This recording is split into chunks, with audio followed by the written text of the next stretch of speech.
Thanks so much for staying with us here on Daytime Update. It is the top story we're tracking for you this afternoon, and that is the passing of Pope Francis, the Vatican releasing a statement just earlier this morning. Newzroom Afrika's Mnisi is live to us from the Cathedral of Christ the King Church in Johannesburg, as Catholics and the interfaith community continue to pay their tributes to Pope Francis. Linda, this is the venue where a special Mass for the Pope's recovery was held just last month. Indeed, Michelle, where you saw congregants come in their numbers to really pray for the Pope. And it was at the time, Michelle, you'd recall that there was a lot of uncertainty about what would happen. There were daily updates that were being provided by the Vatican, updating congregants in the world at large, really, about the health or the status of the health of the Pope. But a couple of months after he was first hospitalized, he was discharged last month, and now we're at a point where his death has been confirmed, obviously thrusting the Catholic community worldwide into a period of mourning. Here at the Cathedral Christ the King in Johannesburg, Michelle, you see already a picture of the Pope has already been displayed. There are candles here, there are flowers here to signify perhaps the beginning of the mourning period for the Catholics. And I'm joined now by Father Lawrence Ndlovu, who will talk to us really about this moment and the significance of this moment. Father, thank you so much for your time. We were gathered not so long ago here at the church praying for the Pope, and one of the messages that was sort of an underlining message that came across was we're praying that God does what's best for the Pope, and now he's sadly passed. Do you think this is what God, what we were praying for at the time? Well, certainly we have been praying for God to do what he knows how to do. And indeed, in this case, he has called him to himself on the first day of the Easter octave. And it's a wonderful time, I think, as we commemorate the resurrection of our Lord, that His Holiness also is now with the Lord. There are no words that could match, I think, the amount of course, sadness, but also joy. We've had a shepherd that the church has enjoyed, that has been necessary for the life of the church internationally. And he had a huge capacity for humanity and a great humility that he always had, and was transformative in many ways in the life of the church. So we give thanks to God for his wonderful, wonderful ministry. Are we sad? Yes.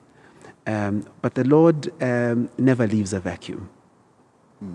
Absolutely. And I want us to reflect a bit on the legacy of the Pope, one who was often described as being one with the people, meeting people exactly where they are.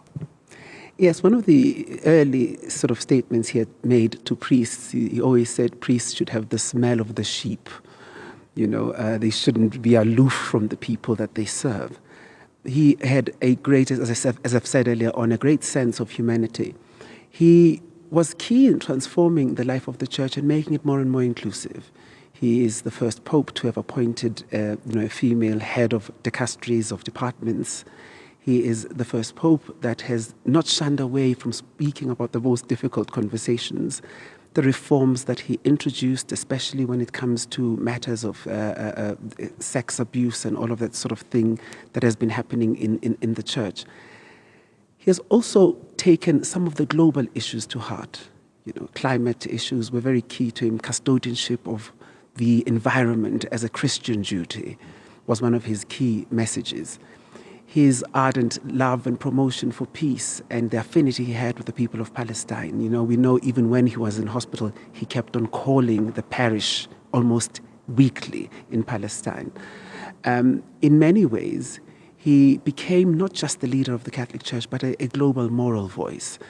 And that, I think, the world will miss, certainly. Earlier, I was reflecting with my colleague, Iman, about, his care as well for the migrant groups, those minority groups, because he himself was born of migrant parents. Indeed. And as the world sort of begins to look away and is uneasy about the conversation about migrants, himself, his family ended up, in Latin America. They were migrants. We know that they were from Italy, but they resided where he ended up firstly becoming the bishop. and ultimately cardinal and back to Rome. These issues of the marginalized were so key to him. He's always spoke about the church needs to go to the peripheries, to those who find themselves on the margins of society. That is the new center of the church. And he not only said that with words, we saw great acts of compassion, even as he was convalescing, issues like the corporal works of mercy, visiting the sick, making sure that you visit the prisons. Just on Holy Thursday, he visited the prisons, as he always has done. These were issues that he wanted that they should feature in the life of the church every single day, that every single Christian ought to be thinking existentially about what it means to be a Christian in the world and in their communities. And he has done a phenomenal job at that. And I think the church can only go forward in that direction, because that is the true call of the church. It's not to be aloof from the people it serves. The real service of the church is where the people are.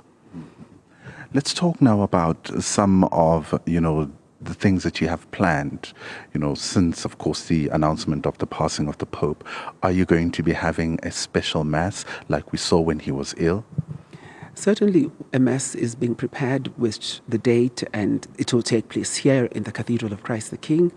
It will take place at a time once we've all agreed on what date it is. Of course, you must understand that just in the Archdiocese of Johannesburg alone, there are over 1 million Catholics. There are over, 1 million Catholics just in the Archdiocese of Johannesburg. So to put all these people together and to gather all people under one roof is a bit of a lot of planning. But certainly, all the faithful are encouraged in all their parishes across the diocese to offer prayers for His Holiness, to offer a place where a memorial of sorts is put for that the people who come in to pray for him are able to find something that will aid their prayer for the repose of the soul of His Holiness. And then ultimately, of course, the Cardinal Archbishop of Johannesburg, Cardinal Stephen Brislin, will preside over a special mass for the repose of the soul of His Holiness, and that will be announced. And that will be prior to him departing for Rome?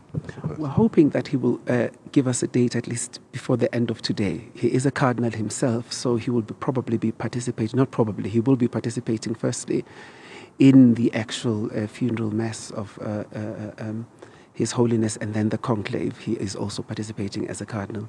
So he has to figure out his diary, and I think he will then let us know when and how that is going to unfold.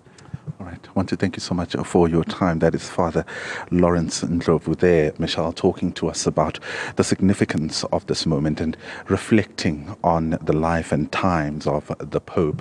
Most importantly, his work and what he stood for, something that, of course, a lot of people will continue talking about throughout this period. Michelle? Linda Mnisi is live to us there from the Christ the King Church in Johannesburg. Linda, thanks very much indeed.